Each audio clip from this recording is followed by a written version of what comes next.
बच्चा पूरे दिन रोता रहता है, दूध बिल्कुल नहीं आता है, मैं ब्रेस्ट फीडिंग कैसे कराऊँ? बच्चा भूखा रह जाएगा, घर वाले कहते हैं बच्चा कमज़ोर हो जाएगा। सुनो, समझो, मैं बताती हूँ। देखो, ब्रेस्ट फीडिंग जो है वो बहुत एक नेचुरल प्रोसेस है और धीरे-धीरे कोशिश करने से सब पॉसिबल होगा। 5 ऐसी चीज़ें बताती हूँ जिससे आप अपना ब्रेस्ट फीडिंग स्तनपान अच्छे से करा सकते हो, जिससे आपका ब्रेस्ट मिल्क और अच्छा आएगा। सबसे पहले जब आपका बच्चा पैदा होता है तो 1 घंटे के अंदर-अंदर आपको बच्चे को दूध पिलाना होता है, क्योंकि उस समय बच्चे की सकिंग रिफ्लेक्स बहुत अच्छी होती है, वो बहुत अच्छे से सकिंग कर पाता है। सकिंग करने से हमारे ब्रेन के अंदर 2 हॉर्मोन्स बनते हैं, एक प्रोलैक्टिन और दूसरा ऑक्सीटोसिन। प्रोलैक्टिन हार्मोन दूध बनाने को बढ़ाता है और ऑक्सीटोसिन हार्मोन जब बनता है तो उससे मिल्क लेट डाउन रिफ्लेक्स होता है या ऑक्सीटोसिन रिफ्लेक्स होता है, जिससे कि दिमाग सिग्नल भेजता है ब्रेस्ट को कि अब दूध निकालो, बनाओ भी और निकालो भी।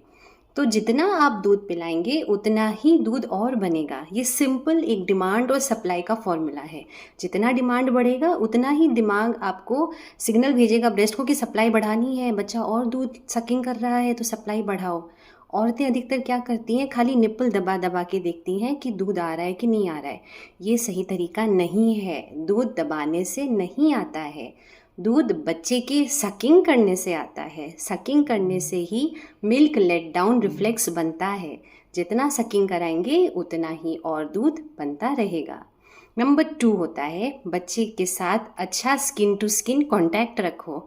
ज़्यादातर लोग अपने बच्चों को इतने सारे कपड़े में लपेट लेते हैं गर्मियों के दिनों में भी, और बच्चे को एकदम प्यार से स्किन टू स्किन क्लोजली पकड़ते नहीं हैं, प्रॉपर लैचिंग नहीं करवाते हैं, प्रॉपर पोजीशन नहीं दे पाते हैं, जिस वजह से बच्चा दूध नहीं पी पाता है। लैचिंग करना बहुत ज़रूरी है। खाली निप्पल का पार्ट ही बच्चे के मुंह में नहीं होना चाहिए, उसके पीछे का एरियोला भी बच्चे के पूरे मुंह में जाना चाहिए, ताकि निप्पल जो है बच्चे के तलू को टच करे, तभी वो अच्छे से सकिंग कर पाएगा।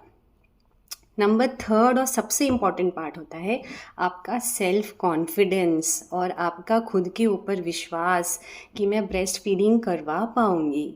अगर आपके घर में ऐसा कोई है जो आपको स्टार्टिंग से ही कह रहा है कि नहीं तू नहीं करा पाएगी, या फिर तेरे दूध नहीं आ रहा है, कि अभी कहाँ से दूध आ जाएगा, तो वो नेगेटिव बातें सुन सुन के भी आपके दिमाग में वो milk let down reflex effect होता है।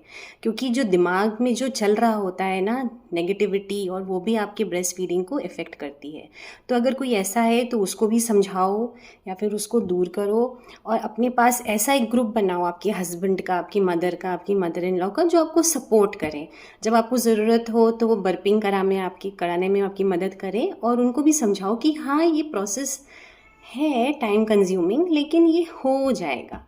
खुद पे विश्वास रखो। आज तक भगवान ने जिस भी औरत को बच्चा दिया है उसके दूध भी आया है।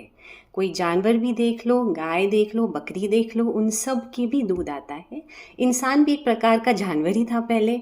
हम अब ज़्यादा अपग्रेड हो गए, तो हम ज़्यादा सोचने लग जाते हैं कि यार ऐसा नहीं हुआ, वैसा नहीं हुआ, मेरा बच्चा कमज़ोर हो जाएगा तो फॉर्मूला दे दो। आपने जब फॉर्मूला दे दिया तो बच्चे को हो जाती है कन्फ्यूजन। फिर उसको फार्मूला फीड जो है वो बहुत आसानी से मिलता है।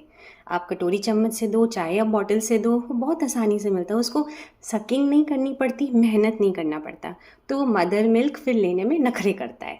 और आपका निपल स्टिमुलेशन भी बंद हो जाता है, क्योंकि बच्चा ऊपर से दूध ले रहा है तो उसकी जो भूख है वो तो ऊपर के दूध से सप्रेस हो गई, फिर वो इतना स्टिमुलेशन नहीं करेगा। जैसे ही आपका स्टिमुलेशन कम हुआ, आपका ब्रेन में सिग्नल जाना कम होगा और वैसे ही सप्लाई होना कम हो जाएगा।